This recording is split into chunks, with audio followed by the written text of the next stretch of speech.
toes on my feet, stomping out the negativity. Everybody not a friend of me, spread the love, still I move deliberately. Bully face on, but the smile be heavenly. Brooklyn girls, so they love the energy, love sincerity. So I take the liberty to take them on a journey lyrically, through hallways and alleys, dark days.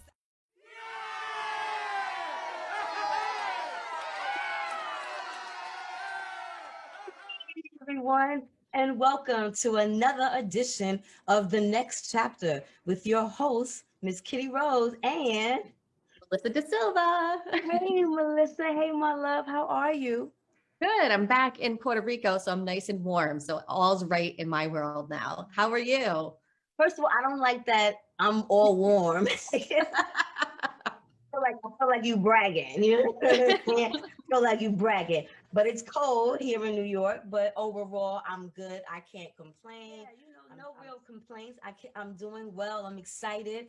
I was so happy with the response we got with last week's episode in regards to taking care of our adult children, taking care of their ailing parents. I thought that was really interesting, and the responses we got during the week were good. So I was excited to come back this week because I felt like people are waiting to see what we have to say. You messaged me all fired up about today's topic, and I'm super excited to get into it. Girl, let me tell you. So this morning, let me tell you what was going on. Wait now. Wrong one. But let me tell you what was going on this morning. So I was watching Drew Barrymore, and I don't mind giving her the She looked like plug. a pilgrim. Always. She looked like a pilgrim this morning. Always. But I think she was trying to set the scene, as she always does, because she had Cynthia Nixon on. And I don't mind giving the plug because I actually really like Drew Barrymore.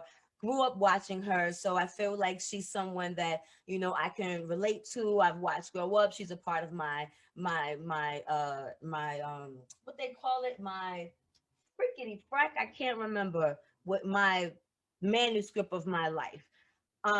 However, interesting enough, because she's a part of my manuscript of my life, the topic they were talking about today was the new series, or the new comeback of the Sex and the City reboot. And, you know, I'm a fan of the show, as most of us, but it raised a topic that I thought was very mirroring to our relationship and even our way of thinking now, as we have, you know, entered this next chapter in our life. So I called you, like you said, fired up, like, yo, sis, what do you think about this? And the premise was Sex in the City. You know, you hear all the hoo-ha, ha-ha about it being, you know, the blueprint of how people got a eye look into the life of women and women dating and women's friendships and relationships and things of that nature. And why is that, or why was that the blueprint when Living Single, similar premise, came out in 1993? When Sex in the City came out in 1998. So automatically, I don't like to think this way, but my mind went to,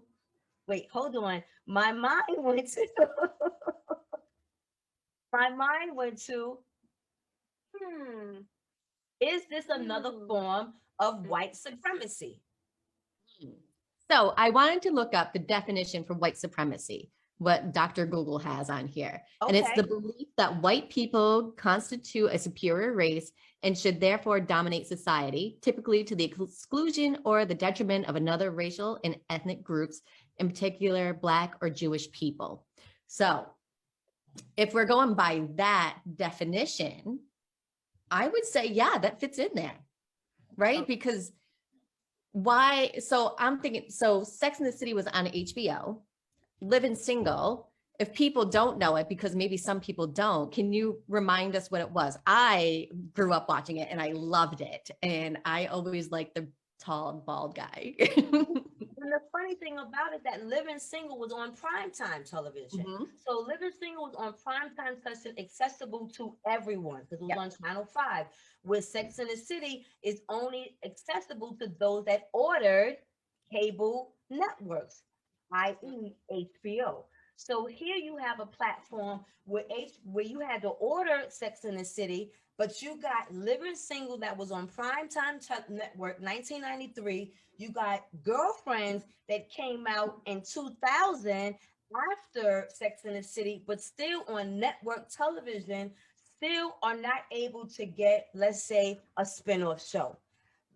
The woman who created Girlfriends is a very successful television creator and writer. She was asked recently why there hasn't been a reboot of Girlfriends. And it really came down to economics. Not that any of the women weren't available and didn't want to do the project, but it came down to we're not getting the right money. Now here we're seeing Sex and the City has their reboot. And yes, we heard things behind the scenes where there were issues with money, and which is one of the reasons why maybe possibly Kim Cattrall didn't come back. However, the spinoff was still done, where now you got to see these women and how they are in their 50s. Don't you think Living Single, those women, Girlfriends, those women are now in their 50s as well? And what people would like to see what they look like. So in this next chapter of my life, I am really about trying to, give myself and my community the tools towards programming the next generation. Because all this is, unfortunately, is another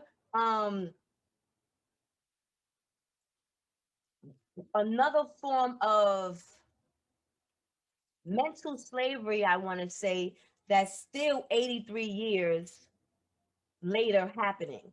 In 1939, there was a study done by a Black couple where they were having, little children, and they were giving them the option of a Black doll and a white doll.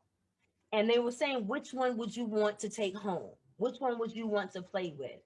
And everyone, or the majority, was choosing the white doll. So here, and only really because that's all you've been presented. That's what you see. So if that's all that you've been presented and what you see, you're going to think it's better. So the same thing now with television. If all we get to see is, let's say, the Sex and the City and the Living Single and the Girlfriends, where are the Asian American women friends? Where are the Latino women friends? Where are the, Middle Eastern women friends, the Indian widow friend? Like it makes it almost feel like the world is just black and white, and white folks are the ones who control the programming, who may be Caucasian, wink, wink, who is Caucasian, you know what I'm saying, are controlling what mentally we're programming to seeing, and then mentally what we're programmed to think, that white is right or white is better. And I would think like the experience for somebody who is white in 50 and somebody who's black in 50 or somebody who's Asian in 50 have different experiences too, just because of like the cultures that we've grown up to. I would like to see that. Like, what does that look like for all different women? Just for like myself going into, a different chapter of my life where I think I might be going into perimenopause. What the fuck? What does that mean? What does that look like for other people in other cultures too? So I think like we definitely need to like not let Sex and the City be our blueprint for everybody growing. So like we got that as our blueprint for when we were in our 20s and 30s. Now it's going to be our blueprint for when we're turning 50. Like it's just, we should have grown by now. Boom. We should have grown by now. So on that note, everyone, we are going to come back. We're going to take a small break and acknowledge our underwriters with whom we are truly grateful for. So we'll be right back. Stay tuned. Everything we do is about community empowerment, building, learning, growing, and becoming self-sufficient. Tech believes that financial freedom and education are the civil rights movement of our time.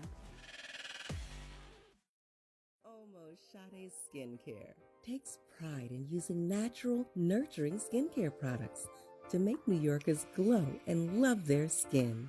For the past 30 years, we have tailor-made skincare regimens for people and their unique skin type.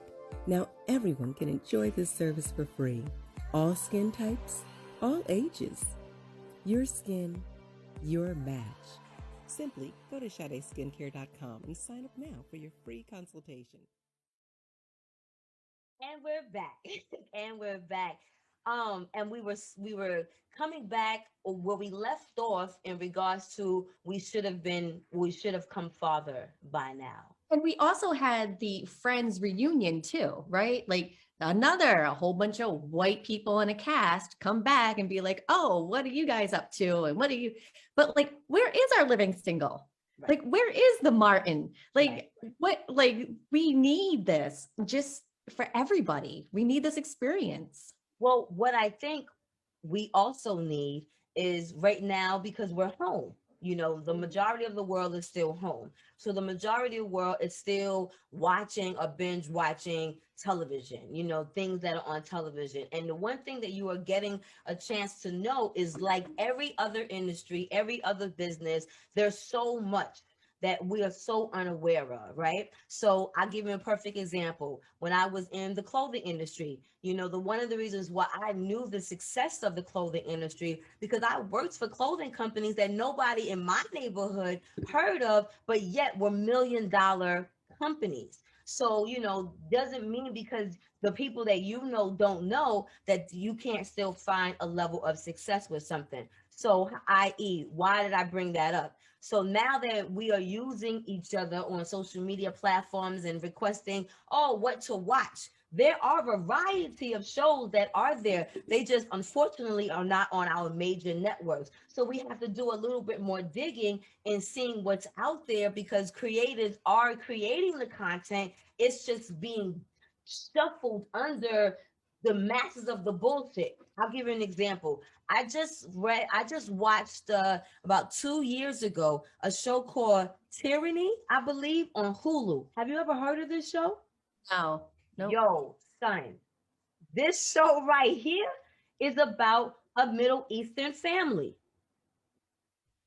And first of all, from beginning to end, when I tell you the wardrobe is immaculate, the writing is ridiculous, the story is relatable, because it's about two brothers and the fight of one brother having the responsibility to take on the throne, but the other brother having the maturity to take on the throne, and the conflict between siblings, and the conflict between father and sons, who you should train one child a certain way, but the real gifts is with another child. But here it was a dynamics of a family that you can relate to, that I didn't see on the billboards. I didn't see, in major advertising commercials.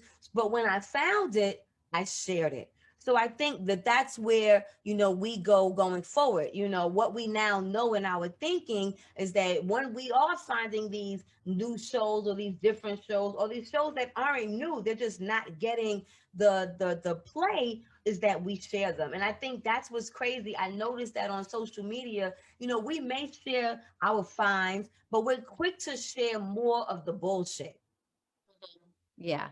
Absolutely. You know what I'm saying? So the way that I feel how you and I, are being active in this next chapter in our life, because our views are different. And not only so much our views are different, now we have more of an understanding of how we can take control. We're not just sitting here having to watch just what's being programmed, i.e. also creating our own content. You know what I'm saying? And all now the independent networks that are being created. Why not understand that you can also create your own network? You know what I mean? It may not be on the level of an HBO, but I think a new network just started. That's a home improvement network. I think this channel got like fucking 4 shows. You know what I'm saying? But they're now on fucking Roku. You know what I'm saying? And Amazon Prime. So I think you just have to, not I think, learn how to take more control, because we can now encourage our next generation of creators to not be afraid to invest in themselves. You know what I mean? I think we got to stop telling our children that they don't make it unless they get that network deal. Yeah. And come on, like how many people have gotten famous off of TikTok? Like that is just like what, 30 seconds? I still don't understand it or what it is, but it's not my demographic, but they're still out there and they're becoming famous. YouTube people having their own YouTube channels that are hitting numbers that, you know, probably would never hit TV, but they're still making a living off of it. So I think living. Yeah. And it's just really important that we're able to have these conversations and be able to support each other and be like, you know what? Yeah, you're right. Let's, you know, work together and figure out how we can make this successful for everybody. You know, let's not think about like going to HBO, but let's promote each other, you know, your new channel, your project, stuff like that. I think that's really important. And like being able to have this conversation of like, yo, I didn't even think about the Sex in the City and, you know, living single, you know, and I love that show, but in my mind, it didn't go together. So I think like being able to bring this stuff up is super important.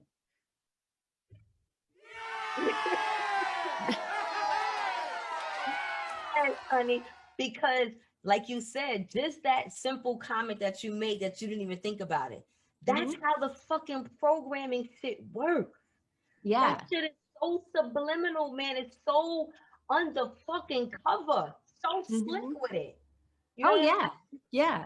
And I remember growing up really wanting a black Barbie doll. Like I wanted one so bad, but there wasn't any available, you know? It's like we didn't have access to it because why? They didn't think that we wanted it. No, it's like we have been programmed by people with lots of money. And I just want to say mostly white men. I'm sorry. And the reason why I'm glad that you said mostly white men, because you think that it's only white men who are in control. Unfortunately, you have your Uncle Toms out there, you have your women in power out there, you have your executives that are fearful, just like in every other industry, that don't want to lose their job, don't want to lose their positioning, don't want to lose their footing in the good old club that they worked so hard to get into. You know, so once you finally make it, you'll be in a room where you know something's not right. And then you'll keep saying, all right, but maybe I'll get my chance. Maybe I'll get my opportunity. And I think what's essential, and I think what we have to really realize is that there has to be more than one Tyler Perry. We have to take the horns, the horns by the bull, and fucking make our own investment. And I'm gonna tell you about that Tyler Perry thing. I'm not a fan. I don't watch any Tyler Perry movie. I think if you showed me 10 Tyler Perry movies, I might have seen 3. I don't think I've even seen one. Okay. But has that affected his money? Nope. No, and I don't think I've looked at any of them because I don't think that it's been like substance. Like I feel like it's just been a lot of like churning out. But the point is, somebody's watching, and he took and made the investment. And here you got 2 people who don't watch his shit. No. And it has not affected him taking that leap for the audience that has and watched him. And he is now programming what he wants people to see.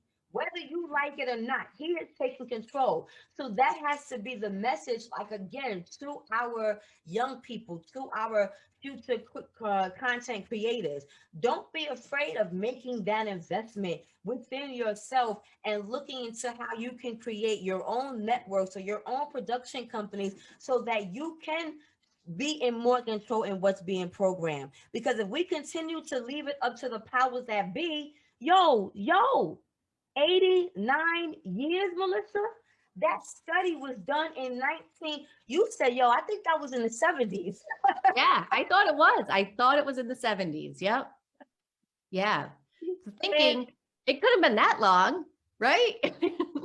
We should have had something like better by now. Like, but we're still programmed. We're still programmed. But I want to ask you, Kitty. So for somebody like me, so say if I start something, like I start my own channel, how can I be somebody that can be a good ally of somebody who is not white? Like, how do I do that without getting that white savior, label? You're always going to have the white savior label. Thank you. Okay. I just wanted, and I'm glad you were able to be honest with me because, it's a balance because my heart is in the right place. And you know what? That shows out. That shows more. So that's why you and I rock. And that's why chit chat with the queer works. You know what I'm saying? Because you talk and you give the story and you share the stories of a diverse community of all our communities. So yeah, initially we're all gonna look at you as the white girl who has access to, not knowing you just as poor as the rest of us. You know what I'm saying? Yeah. However, that's not the mental thinking that we have initially. But once we get past that initial thinking, because now we get to see you and get to see your platform and what you're about, then that becomes what speaks volumes. It's no longer about Melissa DeSalva being a white girl. Kind of does, but now it's Melissa DeSalva's the white cool girl. You know what I'm saying? I love how you change my last name all the time. I'm so sorry. Wait, that's why. But that's something that's happening here in Puerto Rico right now is because, we have this big movement right now that's saying gringos go home because there's this assumption that all of us white people are coming here and we're taking away the land. Let me tell you something. Yeah. Yep, that happened. Christopher Columbus came and he did his fucking shit here that he's done everywhere else too. And, it's awful. It really is awful. And there are people still taking advantage of that situation here in Puerto Rico, but not everybody. There are people who are coming here because they love the island. They worship the island like me and who want to be able to make the island a better place for all generations. And I think that's why it's important for us to have these conversations too. We can't just make this wide sweeping stroke of, she's here and she wants to be a white savior or, whatever story we have behind what we've been programmed. I think that's why it's really important that we're able to let things down and be like, hey, Kitty, am I a white savior? Am I always going to have that label and be able to get that honest feedback? And I think that that's what's important.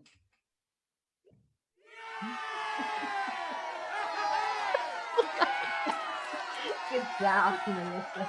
And I think, it's okay to have that acknowledgement because it's, the question is always presented now even more, from white folks. Well, what can I do? And then how can I take that label off? And unfortunately, I don't know if you can because again, your intent is to do better and be better. So now it's like, but why do you get the attention now on a certain topic or a certain matter that we might be talking about because now there's a white face attached to it. So we might be able to get more attention or we might be able to get more funding. So that's the reality. But there's a gentleman that I used to work with who was actually one of the reasons why I got ordained again and became a minister again. His name is Robert Delinsky. I hope I'm not saying his name wrong, like I say your name wrong, but his name is Robert Delinsky. And he actually came on one of my natural sessions. And when he was on one of my natural sessions, the name of his show is I'm Not Just a White Guy. And the first thing I said to him was like, yo, so are you the white savior who comes to the hood and saves us all and shit like that? And he was like, no, but if that's the role, then to do my part, I'll ride that shit when it comes to white folks. You know what I'm saying? So if I have to be the one who's, infiltrating, what's going on so that I can make it good for all of us, because I'm not here to save Black folks either. I'm here to save us as a human race. You know what I'm saying? And when somebody comes at you like that type of respect, you see that authenticity. You know what I'm saying? Because again, it's not about being united as Black folks. It's not about being united as white folks. It's really just about being united and not allowing other folks or other entities to program what we see, how we see it, how we feel, what we think. I think we are now done with that because we see that that's not doing anything for us. we are still in this state of madness. And being in this state of madness, that is where now the frustration is coming from. So yes, everyone is having these conversations in the frustration, but now it's action plan. Now it's tools. And the one thing we've learned during COVID these last 2 years, with everyone being creative, with everyone taking this time to learn a new tool, to be in this virtual world, to start new networks, start new shows. Taking advantage of this again has to show the young people that not only can you do this, but you can invest in it and be rewarded. And if no one knows you outside of your network, that is not what guarantees your success. Teaching our children in the next generation, and matter of fact, I'm gonna tell you something. I don't even think we gotta teach them. Because like you said, that generation of that YouTube and TikTok, they got it. They got it. One kid, I don't know him for shit. I don't know his name right now. I can't tell you what he do, but my daughter is 18 and has been watching this cat for at least 4 years on YouTube. Don't watch him on nothing else but YouTube. And this cat ain't even 25 years old and has monetized his YouTube channel in a business where he is a millionaire. And did I tell you I don't know his name? You're not his demographic. It doesn't matter. You know what I mean? It doesn't matter. And that's the point. We get so fearful of thinking that if we're not the Jiggers, if we're not the fucking Obamas, if we're not the Bushes, if we're not the Kennedys, you know what I'm saying? If we're not these names attached to us, that we can't do it. And and that's the thing. We can. Yes. Hold on. There gotta be something for this. They gotta be. I'm not quick enough. We can. We can.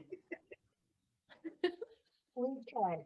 And I think that is a perfect way to end this segment of the next chapter, because I think the main point was the reason why Six in the City was such a great catapult was it's just another way that television programs us to think certain things and to feel certain things. Because even with Melissa feeling like, damn, am I this? It's only because of what's being depicted and what she's heard. Because on her own, she's not thinking about that. It's only when she's being told something like that. You know what I'm saying? So again, the mental programming that's being done on us has allowed us to believe certain things that maybe not all the way be truthful or all the way everyone is thinking or the masses is thinking about something. So what is now our responsibility, what is now our responsibility, as you said, is to have these kinds of conversations, but then to have the solutions on how we can take more control by taking the fear and actually respecting these young people who are taking out that fear and treating them more like the business owners or the future business owners that they are. If we think as adults what they're doing is frivolous, then now let's teach them how to take what they're doing and make it into a business that they can create longevity. Let's teach them how now to invest, where now they can invest in programming other networks or additional networks to expand and bring other content creators. And I think that's the beauty in this. And I'm so grateful that you were willing to have this conversation with me so that we can bring this to our audience. And hopefully our audience will in turn like this episode, follow this episode, and share this episode so that we can get this message out, and not only get the message out, but let our young people or our next generation of content creators know that we are proud of them and that we believe in them, but they have to believe in themselves with the next level of controlling the programming that's out there and not just being a part of it, saying that, we'll just create our own shit and fuck it. You know what I'm saying? Like, they have the means now to actually, change the dynamics of what we're all watching. I also think we should start a petition to get Living Single back. You know something? I think we should too. But on that side note, Queen Latifah is a freaking millionaire. I know. And has a production company. So she should be bringing it back for us. So,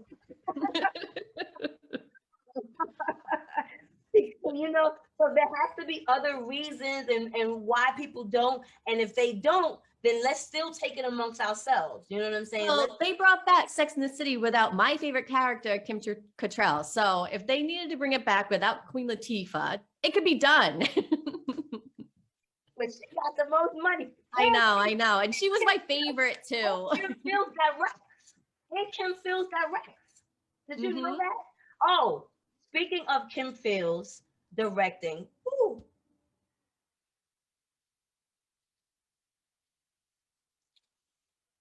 I don't want this to be every week, Melissa. It's okay. So our condolences goes out to Regina King, who just this week lost her son at 26 to suicide.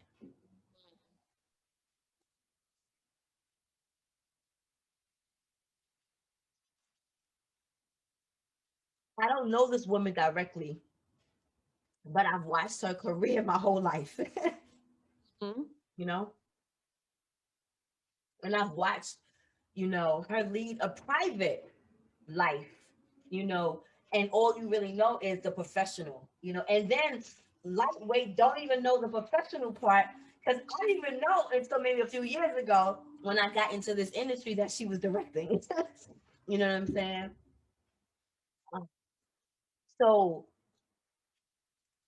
no matter, once again, how successful one can be in their life, there's still things that we have no idea that's going on in people's lives, and it's so funny because my son and I haven't been talking this in 20 days. We got into an argument the beginning of the year, and when I heard this news, I was the one who buckled down and called him, because my son is 26, and I would hate to think that everything is okay, you know what I mean, and things aren't okay, and because I think everything's okay, you don't want to share with me that something is not okay. And something is, and then it's so crazy because right before this taping, I was fucking watching Anthony Bourdain. Yes. Girl. So again, a part of this next chapter, taking control really ultimately is the point of this episode, is taking control, because we allowing others to continue to have control over what we see, what we feel, how we move, is taking moments away from us. And the only thing we have is moments, because nothing else is promised to us. We don't know what can happen from one day to the next. So all we have is these moments. And I say, I'm enjoying these weekly moments with you, Miss Melissa. I enjoy them with you. I look forward to them every week. So on that note, I'm so sorry. Well, I'm not sorry. I did not mean to get heavy. It just seems like every week, man, we just losing folks, and it's just crazy. So, I salute to all of those who have lost folks this week. Continue to be safe. Continue to, be prayed up, in whichever way that is for you. And hope that this little time and moment that you took with us, took your mind off of whatever was going on in your life that, we could have distracted you from, because we are taking control of programming by putting the content we want to talk about that we think is necessary. And that since we think it's necessary, hopefully you too also think it's necessary. So we thank you for joining us. And on that note, we will see you guys next week. Once again on the next chapter. We love you all. Bye. Peace and blessings. Legendary ciphers get the MCs and the jobs. The city never sleeps. Slept from 1 to 5 when COVID hit the block and we had to stay inside. Tough love is all I know, so be gentle with my soul. Learn to navigate winters with no coat. If you never been cold, you never been broke. Hustle 24/7 just to stay afloat. So New York, like dollar pizza in that cold shit. That real life, great from the heart of the city.